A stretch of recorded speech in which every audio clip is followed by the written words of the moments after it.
I think we have to clarify a little bit of after the last video and explain what we're actually doing, because we kind of explained like what we are not doing, but what are we doing? We are building a boat production company. We are building a company that is going to build boats, many boats. We're building a whole line of boats. It's kind of exciting. We've been back in Canada these past few months. Nahoa 1.0 is hauled out in French Polynesia on a remote atoll waiting for our return. In the meantime, we've been here for Willa's medical treatment, but not to worry. She's been thriving and we've all learned how to ski. Behind the scenes though, we've poured a massive amount of effort and work into our next big chapter, the Nahoa aluminum production series Catamaran. Yeah, it's a big project. It's about as big, I said to Ashley the other day, as when we sold everything, declared that we're going to sail around the world, and then actually bought the boat and sailed around the world. Like, it's that big of a project. It's massive. Yeah, and I think we're in the scariest phase right now because nothing's proven. We've not sold anything. We don't have the final design. And all we keep doing is spending money. Yes. The exciting thing, though, with Ashley saying all that is there is real risk on the table, and we're going to take you guys along for the ride. Kind of like when we first said we're going to go sail around the world. A lot of you enjoyed that, and so we're going to actually show you how we're going to build this production series boat and all the things that go into it. And I think that'll be a great adventure. It turns out we've done a fair bit of sailing lately. Yeah, in the last 10 years, we've made it a few places. We've learned a few things. Well, I think that's the end of that sail. It's weird, right? Because we are so immersed in this lifestyle that it just comes naturally. So once we go offshore, we know what we're going to do. I mean, it's check the weather, deal with the boat, reef the boat, unreef the boat, fix the systems and all that stuff. But I think what it is, yeah, we've seen it all, from the bad diesel in Papua New Guinea to the different haul-out locations, whether that's Thailand, Indonesia, South Africa, wherever it may be, to all the different types of weather and sea states we've experienced. It's been a lot. Oh, these are huge. Check these out. Yeah. So we know what we want? I think so, yeah. We know what we don't want. We know how to make life better out there, I think is what we're saying. So we're excited to bring some of this depth of knowledge that we've somehow managed to collect over these various crazy things we've done, and not so crazy really when you think about it. It's really not a big deal to sail across an ocean anymore. Textbook douse right there. We want to make sure to do it in a boat that is way more comfortable, faster, and can carry all of your toys, including your kiteboards, your foil boards, your SUPs, your inflatable docks, Oh, we haven't told our naval architect about the garage we need. Oh, yes. We need a garage.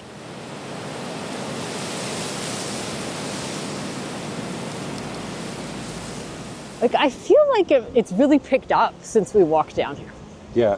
It's like getting windy. This is like a 20 knotter now. I don't even know that's proper sailing talk. 20 knotter. Don't trust us. Whoa, he's a landlubber now. All right. Here's the thing. I'm actually known for saying from the bottom of the bilge, covered in sweat, in grease or whatever it may be, yelling, "I am not an expert," because I am not an expert mechanic, plumber, whatever it may be that I'm fixing, but I'm in the middle of nowhere, so I've had to start to kind of become a jack of all trades. For this production series boat to work, we have to rely on people that are experts. So we have partnered with people that have built boats for many decades before. We've partnered with people that have outfitted them, and we're bringing those worlds together into our world with what we've experienced over the past 10 years. And that's where the magic is happening, basically creating the Nahoa brand of boats. So there is a difference with alloy boats, and it's an interesting thing that we're taking on in a different type of way, a different production build process than a lot of the boats on the market, which is the that they do not come out of a mold. So you can't like build a mold and build a million boats from the mold. And I know it's not a million, but you know. Thousands. For whatever. You can't do that.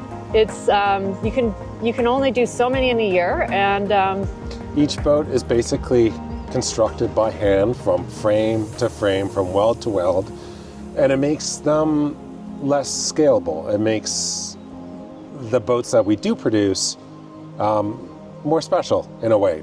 And they are going to be more special because we're going to put a lot of effort into making them, one, really low maintenance, because that's the one thing we've noticed out there. yeah. It takes a lot of maintenance to keep a boat running, and it detracts from the time that you have out there. Two, they're going to be really well thought out. We're engineering problems out of them as we speak during the naval architecture design phase before we even start constructing. We're going through systems really early in the process, and we're picking out systems that we want, and really being thoughtful. Thoughtful not only on the systems, but where we're putting them, where we shouldn't put them. Not all boats are created equal in terms of seaworthiness, so there are going to be some incredible, I don't want to say innovations, but thoughtful design choices on how this boat is going to be very, very seaworthy. It's getting so windy. It is. It's a gale. It's a galer. Yeah, we're spending a lot of time just sitting there looking at the drawings and thinking through them, and then discussing, and then making some small changes, and then thinking through it again. And how would this look if you're going downwind? How would this look if you're going upwind? How would this look if, you know, I don't know, if something breaks? Like, what is the redundancy here? What is, you know, how do we increase simplicity? Because we don't want a super complex boat, because that just means more stuff will break. So it's creating like a really simple boat, as simple as possible, with as little redundancy as possible. With all the comforts of home. With all the comforts of home and making it safe. So that's kind of the goal. I think we could do it, yeah. Yeah. Yeah, we'll get there. We're going to have our cake and eat it too. It's an ambitious project. But I think first, before we get to the questions, we have to catch a plane. Oh, really? We're going to the boat show. Oh, awesome. So we'll answer, I don't have to stand out here and answer the questions? So we'll answer your Let's go. questions as we fly to France to the International Multi-Hull Show. Yay! Awesome. All right. Talk to you later, guys. No! Talk to you in 10 seconds. Oh yeah. We'll see you on the plane. Trains, planes, automobiles, no boats. Hello from La Grande Motte. The boat show is right over there. We were there yesterday. We're going back today. And there's some incredible boats, some great innovation. It's like the managing of the engine. You manage the wing only with this small joystick. So if you want 100% of the power, you put 100%. If you go just near the ports, you have 50%. At the end, you go to 0 to have the wing just from the wind. So it's really easy to manage this. So you don't actually have to like tack or like No. do anything. No. You just say, wing, Yes. please go. When you want to have a tack, just please like trim this. yourself. Yes. So it's automatically trimming itself. Yes. But I think we want to just briefly touch on how we got here and why we're not using the previous plans. The reason is really simple. We started with one design, one hull. We were going to build a one-off, and we purchased plans for that. We had those designed. We made some modifications to those plans, but those plans didn't come with any exclusivity. So as we got to completing those plans, we started to see those plans being shopped around in other countries. And that was the point where we said, nope, we can't build a production series business on top of these plans if they're already being knocked off. So we absolutely walked away from those plans. We paid in full, and here we are. We're starting over. The other thing that happened is people reached out to us and they said, hey, we would like to build one of these boats as well.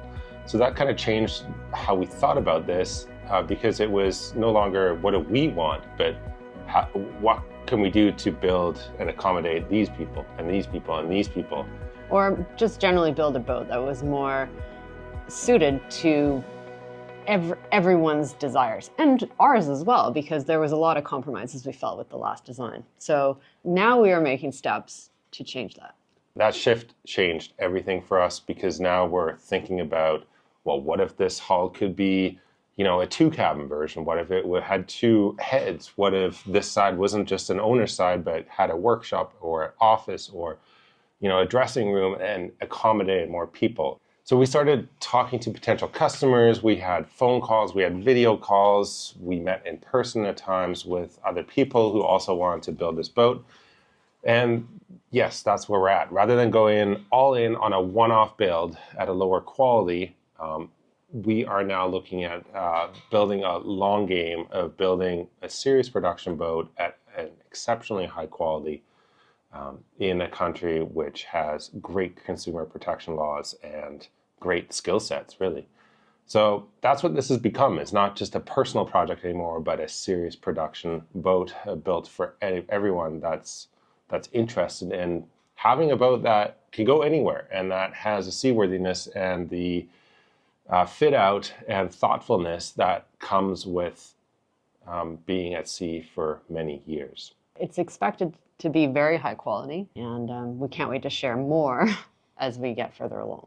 Okay, let's get into some of your questions, because there's been a lot in the last video, and I think we need to do a bit more explaining and answering of what you guys are wondering about. So the first question is, another effing boat build. Very tired of it. We want to see boating. Nothing personal. Love you guys, but boat building is very boring and everyone is doing it. Sorry, but ... So are we becoming a boat building channel? No.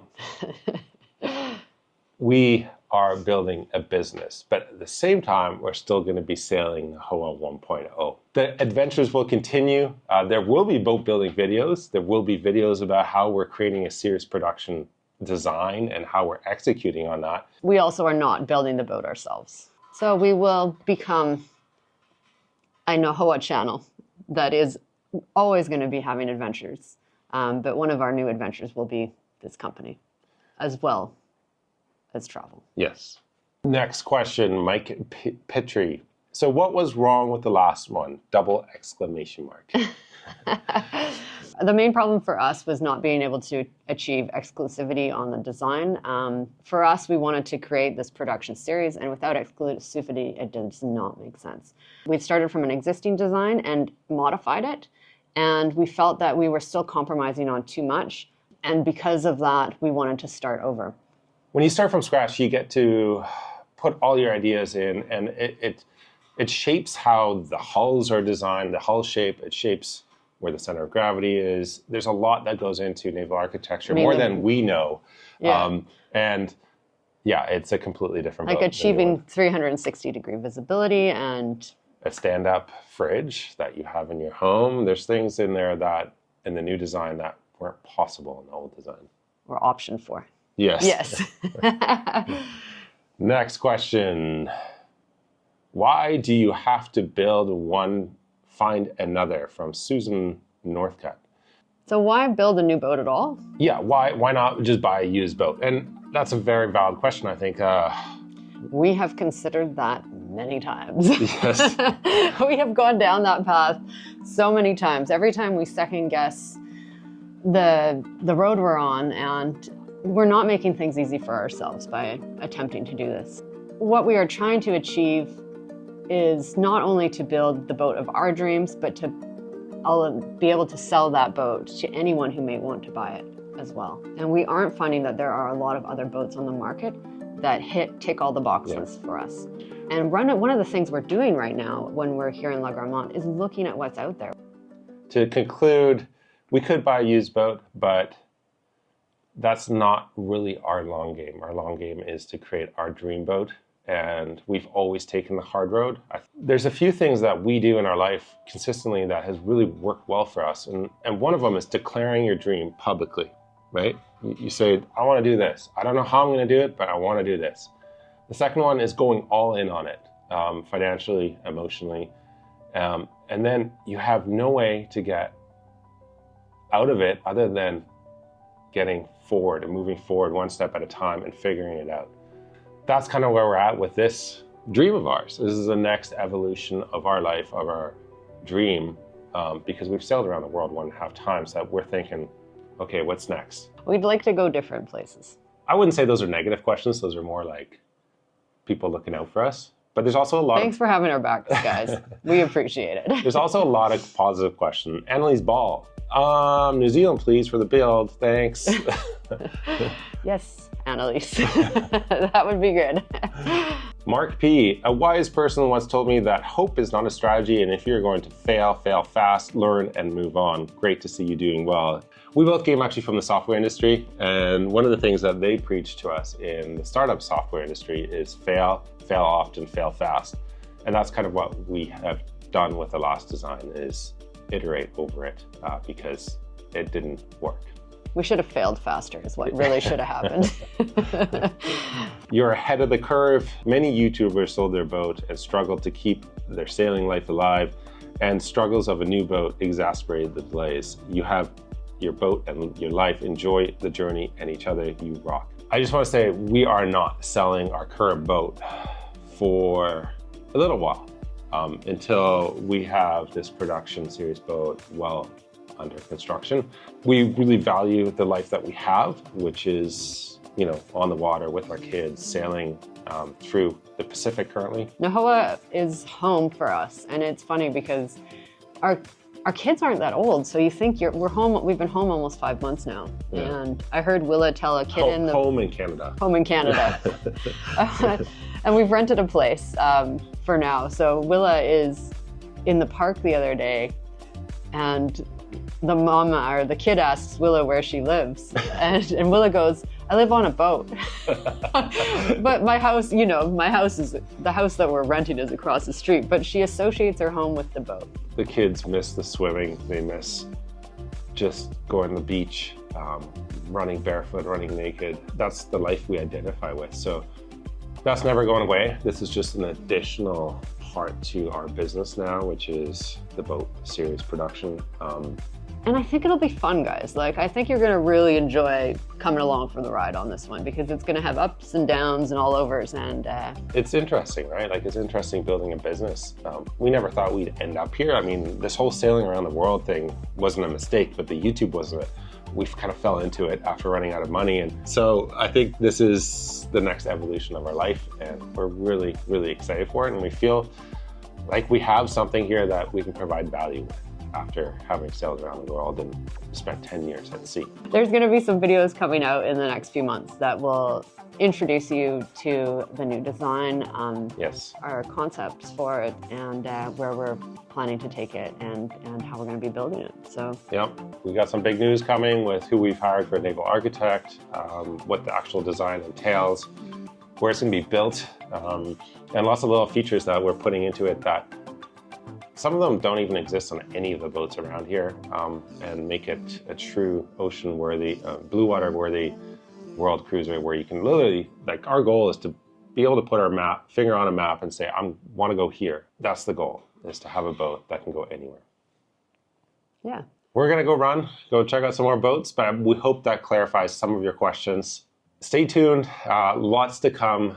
It's a really exciting time in our life where we're trying to build a serious production boat. We're designing it. We're gonna be building it in the next year. So many cool features coming out in it, and yeah, it's the next step in our life. Let's go do this. But let's go look at some boats. Let's go look at some boats. And I feel like I look very puffy in this sweater. I am wearing a dress that has puffy sleeves. The only coat I could fit over it was my puffy coat. So I look like, oh, strong. You think my fuzzy coat is blocking my fuzzy mic? Don't step on your computer. Honestly, that water behind you kind of looks turquoise. It could be tropical. It's not. It's definitely not. Cold plunge. Think cold plunge. Yes. Yes. Yes. It is a building. I don't know what animal you are, but What was I supposed to say? important thing is Biggest. Is it going to be called Nahoa?